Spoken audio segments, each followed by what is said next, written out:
दोस्तों, क्या आपने कभी सोचा है कि जिस बिजली से हमारा घर रोशन होता है, पंखे चलते हैं, मोबाइल चार्ज होता है और पूरी दुनिया की मशीनें चलती है, वो आखिर बनती कैसे है?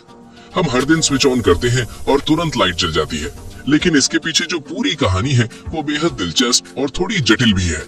आज के समय में बिजली हमारी जिंदगी का सबसे जरूरी हिस्सा बन चुकी है। अगर सिर्फ एक दिन के लिए बिजली चली जाए तो हमें पता चल जाता है कि हम कितने ज्यादा इस पर निर्भर हैं। अब जरा सोचिए, इतने बड़े बड़े शहर, फैक्ट्रियां, ट्रेनें, अस्पताल, ये सब आखिर बिजली के बिना कैसे चल पाएंगे? और यही वजह है कि बिजली बनाना और उसे हर घर तक पहुंचाना एक बहुत बड़ा और जटिल सिस्टम है। तो आखिर बिजली बनती कैसे है? क्या ये कहीं स्टोर रहती है या तुरंत बनती है? और हमारे घर तक पहुंचते पहुंचते इसमें इतना लंबा सफर कैसे तय होता है? आज की इस वीडियो में हम आपको शुरू से लेकर अंत तक बिजली बनने की पूरी असली प्रक्रिया आसान भाषा में समझाने वाले हैं, ताकि अगली बार जब आप स्विच ऑन करें तो आपको पता हो कि इसके पीछे कितना बड़ा सिस्टम काम कर रहा है। लेकिन उससे पहले एक छोटी सी बात। दोस्तों, ऐसी जानकारी भरी वीडियो बनाने में काफी रिसर्च और मेहनत लगती है, इसलिए वीडियो को अंत तक जरूर देखें ताकि आपको पूरी जानकारी मिल सके। अब आगे बढ़ते हैं। दोस्तों, बिजली बनने की पूरी प्रक्रिया को आसान बनाने के लिए हमने इसे 3 हिस्सों में बांटा है। पहला, बिजली कैसे पैदा की जाती है। दूसरा, उसे दूर दूर तक कैसे पहुंचाया जाता है। और तीसरा, आखिर हमारे घर तक बिजली कैसे आती है। तो चलिए सबसे पहले समझते हैं कि बिजली पैदा कैसे होती है। दोस्तों, बिजली बनाने का सबसे बेसिक सिद्धांत है ऊर्जा को एक रूप से दूसरे रूप में बदलना। यानी हम सीधे बिजली नहीं बनाते, बल्कि किसी और ऊर्जा को बदलकर बिजली बनाते हैं। अब सवाल है, कौन सी ऊर्जा? तो इसके कई तरीके हैं। सबसे आम तरीका है थर्मल पावर प्लांट, यानी कोयले से बिजली बनाना। चलिए इसे स्टेप बाय स्टेप समझते हैं। सबसे पहले बड़े बड़े कोयले के भंडार से कोयला निकाला जाता है और उसे पावर प्लांट तक पहुंचाया जाता है। फिर इस कोयले को एक बड़े बॉयलर में जलाया जाता है। जब कोयला जलता है तो बहुत ज्यादा गर्मी पैदा होती है। इस गर्मी से बॉयलर में भरे पानी को उबाला जाता है और वो भाप यानी स्टीम में बदल जाता है। अब ये भाप बहुत ही हाई प्रेशर और हाई टेम्परेचर की होती है। इस भाप को एक मशीन की तरफ भेजा जाता है जिसे टरबाइन कहा जाता है। जैसे ही तेज भाप टरबाइन के ब्लेड से टकराती है, टरबाइन तेजी से घूमने लगता है। अब यहीं पर असली जादू होता है। इस टरबाइन से एक और मशीन जुड़ी होती है जिसे जनरेटर कहा जाता है। जब टरबाइन घूमता है तो जनरेटर भी घूमता है और जनरेटर के अंदर मौजूद मैग्नेट और कॉइल की मदद से बिजली पैदा होती है। लेकिन यहाँ पर एक बहुत दिलचस्प चीज होती है जिसे समझना थोड़ा मजेदार है। सोचिए, एक बहुत बड़ा मैग्नेट बहुत तेज गति से घूम रहा है और उसके आसपास तांबे की कुंडलियां यानी कॉइल लगी हुई हैं। जैसे ही ये मैग्नेट घूमता है, उसके आसपास एक मैग्नेटिक फील्ड बनता है और इसी फील्ड के बदलने से कॉइल के अंदर मौजूद छोटे छोटे इलेक्ट्रॉन्स दौड़ने लगते हैं। यानी वहां अचानक एक हलचल शुरू हो जाती है और यही हलचल असल में बिजली बन जाती है। यानी बिजली कोई जादू नहीं है, बल्कि ये इलेक्ट्रॉन्स की तेज दौड़ है जिसे हम इस्तेमाल करते हैं। इसे ही कहा जाता है इलेक्ट्रोमैग्नेटिक इंडक्शन। यानी जब मैग्नेट और तार यानी कॉइल के बीच गति होती है तो बिजली उत्पन्न होती है। तो सरल भाषा में समझे तो कोयले की गर्मी, भाप, टरबाइन, जनरेटर और आखिर में बिजली। लेकिन कहानी यहीं खत्म नहीं होती। अब सवाल है, क्या सिर्फ कोयले से ही बिजली बनती है? तो जवाब है नहीं। बिजली बनाने के कई और तरीके भी हैं, जैसे हाइड्रो पावर यानी पानी से बिजली। इसमें बड़े बड़े डैम बनाए जाते हैं। ऊपर से गिरता हुआ पानी बहुत तेज गति से टरबाइन को घुमाता है और वही टरबाइन जनरेटर को घुमाकर बिजली बनाता है। यानी यहाँ भाप की जगह पानी सीधे टरबाइन को घुमाता है।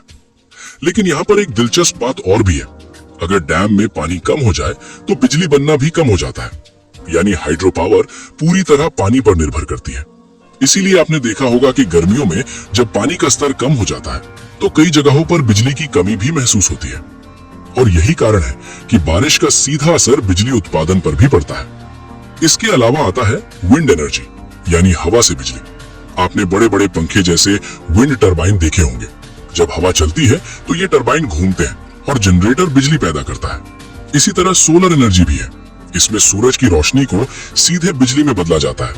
इसके लिए सोलर पैनल का इस्तेमाल होता है। सोलर पैनल में लगे सेल्स सूरज की रोशनी को इलेक्ट्रिसिटी में बदल देते हैं। ये तरीका बाकी तरीकों से अलग है क्योंकि इसमें टरबाइन की जरूरत नहीं पड़ती। अब तक हमने समझ लिया कि बिजली अलग अलग तरीकों से बनाई जा सकती है, लेकिन असली चुनौती है इसे दूर दूर तक पहुंचाना, क्योंकि पावर प्लांट अक्सर शहरों से दूर होते हैं। अब यहाँ से शुरू होता है दूसरा चरण, ट्रांसमिशन। दोस्तों, जब बिजली पावर प्लांट में बनती है तो उसका वोल्टेज उतना ज्यादा नहीं होता। अगर हम उसे सीधे भेज दें तो रास्ते में बहुत ज्यादा ऊर्जा नष्ट हो जाएगी। इसलिए सबसे पहले बिजली का वोल्टेज बढ़ाया जाता है। इसके लिए इस्तेमाल होता है ट्रांसफार्मर। ये एक खास मशीन होती है जो वोल्टेज को बढ़ा या घटा सकती है। पावर प्लांट में वोल्टेज को बहुत ज्यादा बढ़ा दिया जाता है, कई बार लाखों वोल्ट तक। अब इतनी हाई वोल्टेज वाली बिजली को लंबी दूरी तक तारों के जरिए भेजा जाता है। आपने बड़े बड़े टावर और हाई वोल्टेज लाइनें जरूर देखी होंगी। यही है ट्रांसमिशन लाइनें। अब सवाल है, वोल्टेज बढ़ाने की जरूरत क्यों पड़ती है? क्योंकि जब वोल्टेज ज्यादा होता है तो बिजली का नुकसान कम होता है। इसे ऐसे समझिए, अगर कम वोल्टेज पर भेजेंगे तो रास्ते में काफी बिजली गर्मी के रूप में खत्म हो जाएगी। इसलिए हाई वोल्टेज पर ट्रांसमिशन किया जाता है। अब बिजली शहर के पास पहुंचती है। यहाँ फिर से ट्रांसफार्मर का इस्तेमाल होता है। इस बार वोल्टेज को कम किया जाता है, क्योंकि इतनी हाई वोल्टेज बिजली सीधे घर में नहीं लाई जा सकती।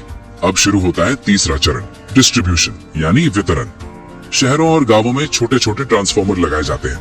आपने अक्सर सड़कों के किनारे लगे ट्रांसफार्मर देखे होंगे। ये वही मशीनें हैं जो हाई वोल्टेज को कम करके घरों के लायक बनाती हैं। आखिर में बिजली आपके घर तक पहुंचती है, लगभग 220 वोल्ट के रूप में। अब आप स्विच ऑन करते हैं और लाइट जल जाती है। लेकिन दोस्तों, यहाँ एक दिलचस्प बात जानना जरूरी है। बिजली को बड़े स्तर पर स्टोर करना बहुत मुश्किल होता है।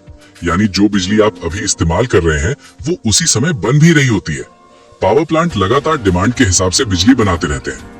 अगर अचानक डिमांड बढ़ जाए तो पावर प्लांट को तुरंत ज्यादा बिजली बनानी पड़ती है, और अगर डिमांड कम हो जाए तो उत्पादन भी कम करना पड़ता है।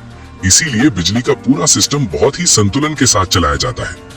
अब एक और जरूरी सवाल, अगर बिजली इतनी जरूरी है तो फिर कभी कभी पावर कट क्यों होता है? इसके पीछे कई कारण हो सकते हैं, जैसे ज्यादा डिमांड, खराब मौसम, तकनीकी खराबी या लाइन में फॉल्ट। कभी कभी सिस्टम को बचाने के लिए भी बिजली काटनी पड़ती है ताकि पूरा ग्रिड फेल न हो जाए। अब बात करते हैं एक और महत्वपूर्ण चीज की। दोस्तों, कोयले से बिजली बनाना सस्ता जरूर है, लेकिन इससे प्रदूषण भी होता है। इसीलिए आज पूरी दुनिया धीरे धीरे ग्रीन एनर्जी की तरफ बढ़ रही है, जैसे सोलर, विंड और हाइड्रो पावर। ये न सिर्फ पर्यावरण के लिए बेहतर है, बल्कि भविष्य के लिए भी जरूरी है। भारत में भी तेजी से सोलर पावर प्लांट लगाए जा रहे हैं। कई गांवों में अब सोलर पैनल से ही बिजली मिल रही है। अगर पूरी प्रक्रिया को एक बार संक्षेप में समझें तो सबसे पहले किसी स्रोत से ऊर्जा ली जाती है, जैसे कोयला, पानी, हवा या सूरज। फिर उस ऊर्जा से टरबाइन घुमाया जाता है या सीधे बिजली बनाई जाती है। टरबाइन जनरेटर को घुमाता है और बिजली पैदा होती है। फिर ट्रांसफार्मर की मदद से वोल्टेज बढ़ाकर लंबी दूरी तक भेजा जाता है। शहरों के पास फिर वोल्टेज कम किया जाता है और आखिर में बिजली आपके घर तक पहुंचती है। लेकिन दोस्तों, इस पूरी कहानी में एक बहुत महत्वपूर्ण बात छिपी हुई है। बिजली खुद में कोई स्रोत नहीं है, ये सिर्फ एक माध्यम है जो अलग अलग ऊर्जा को उपयोगी बनाता है। और अगर हम ऊर्जा के स्रोत खत्म कर देंगे तो बिजली बनाना भी मुश्किल हो जाएगा। इसीलिए आज हमें ऊर्जा का सही इस्तेमाल करना बहुत जरूरी है। अनावश्यक लाइट और उपकरण बंद करना, ऊर्जा बचाना, ये छोटी छोटी बातें भविष्य में बहुत बड़ा फर्क ला सकती हैं। तो दोस्तों, अब जब भी आप अपने घर में स्विच ऑन करें तो एक बार जरूर सोचिएगा कि ये सिर्फ एक बटन नहीं है, बल्कि इसके पीछे एक बहुत बड़ा सिस्टम, हजारों मशीनें और लाखों लोगों की मेहनत जुड़ी हुई है। दोस्तों, यही थी आज की वीडियो, जिसमें हमने जाना कि बिजली आखिर बनती कैसे है और हमारे घर तक कैसे पहुंचती है। कमेंट में जरूर बताइएगा कि आप इस वीडियो को किस शहर से देख रहे हैं और आपको ये जानकारी कैसी लगी। और अगर वीडियो पसंद आई हो तो इसे लाइक जरूर करें। ऐसी ही ज्ञानवर्धक वीडियो देखने के लिए हमारे चैनल को सब्सक्राइब करना मत भूलिएगा। अब मैं चलता हूँ, तब तक आप इन 2 वीडियो को जरूर देख लीजिए, बहुत ही काम की है।